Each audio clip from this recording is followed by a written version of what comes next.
All right, here we go. Welcome back to Colin Does Electric, the podcast.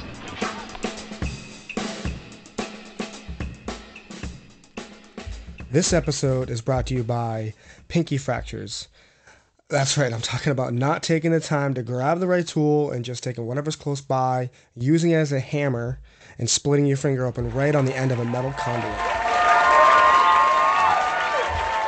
But yeah, that's actually a true story. We were running some 3/4 conduit at one of the milk plants. We were way up high. I think I was on an 8-footer. My coworker might have been on a 6-footer, and we were up in the corner of the wall there, and we were trying to slip our next piece of conduit onto our run. And he was sort of leaning like way over a big piece of machinery, trying to get some leverage on it, and I was on the other side trying to, same thing, reaching over a big piece of machinery way up high. And the pipe had a saddle in it and an offset, so it wasn't just as easy as slipping a stick onto the coupling and just keep going. So he had to sort of angle himself just right and get in the coupling, but it still just wasn't working out. So we had to give it a tap on the end to try to get it to seat in the coupling. But instead of getting off the ladder, grabbing a 2x4, or grabbing a hammer or a lineman's or something that made more sense to sort of give it a tap on the end of the pipe, I just grabbed my tape measure off my pants and started hitting it with that, which is pretty dumb to begin with. And then, give it a tap. That wasn't enough. So I was like, oh, well, I gotta really slam on it. So I started hitting it pretty good, which is like, again, pretty stupid because now I'm gonna end up busting my tape measure up. But, rushing and not thinking through. And then on the last swing, smack it, but I hit it just awkwardly enough because I'm reaching over this big crate stacker, and I freaking slammed my pinky right on the end of the conduit, right on the nail, split it open. But God. So I want to introduce a history segment. I've asked the question, what and when was the first time electricity was used in a commercial building? After doing some digging and going down a bit of a rabbit hole, I've come up with the Pearl Street station in the Manhattan Financial District. This was the first commercial U.S. power station, and it was built by the Edison Illuminating Company. The station ran on coal for fuel, and it powered 600 kilowatt dynamos. A dynamo is a DC generator, in case you didn't know. AC, alternating current, didn't really come into play until late 1886 in Buffalo, New York. And that was Westinghouse, Stanley, and Oliver B. Schallenberger. And of course, Tesla was involved in that. And this was all during the whole war of the currents between AC and DC, Tesla versus Edison. And like I said, I went down a bit of a rabbit hole on this. There's lots of information here and lots of cool history. So I think each episode I'll ask an historical question, obviously related to electrical and mechanical stuff, and bring a snapshot of it to the podcast. And also, I'd like to read an article, actually, from the Boston Evening Transcript on September 12th, 1882, on this topic of the first U.S. central power station in New York.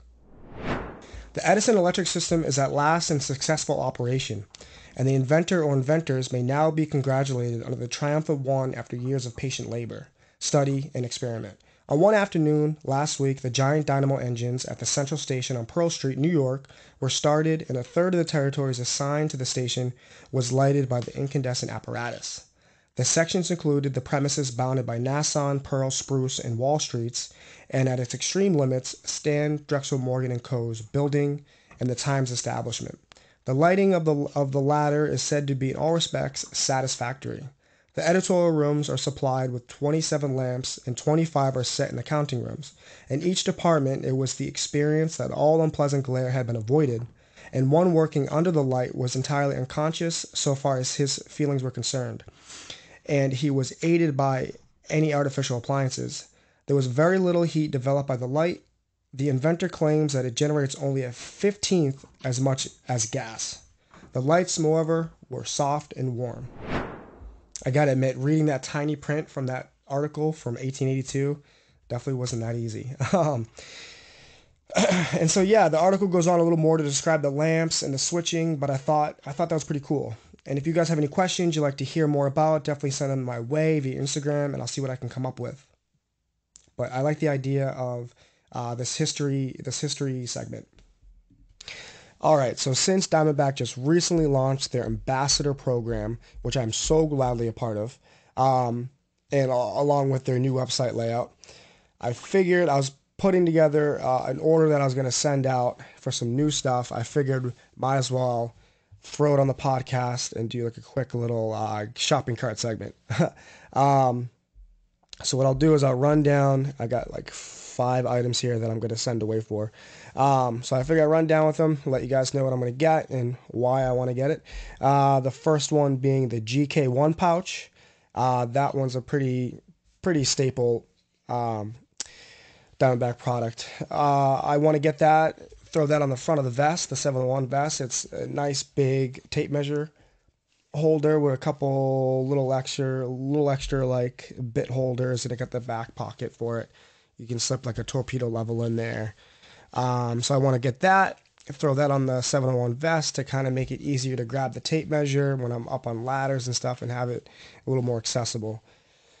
And then next up, we got I want to get 2 of the mini sacks. I have a bunch of the DB sacks. Those are awesome, but I figured I'd grab a couple of the mini ones for like MC connectors or different Greenfield connectors, something that I don't want to necessarily fill up my pouch, my side pouch with, that I can just clip that on, clip it off, and just have it ready to go.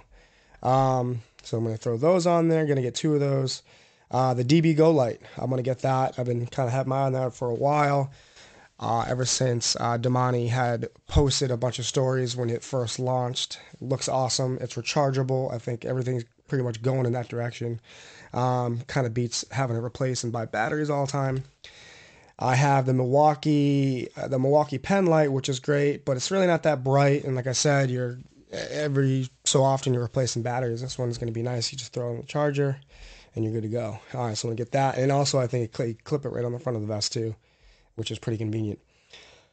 And then last but not least, the Elias, I think I'm saying that right, the Elias 2.0 pouch. This is a pretty heavy duty pouch. Definitely going to be the biggest one that I'm going to have, because I have the Mini Nico already, and I have the Clavo, and I have the Slingshot. The Slingshot right now with the double clip on it. I think I posted a story about that. I like that a lot, but I want to get one that's a little bit more going on. So that's why I picked this one. It's got 4 pockets, 10 slots, and 1 loop. Every once in a while I have the hammer. That's going to be pretty convenient.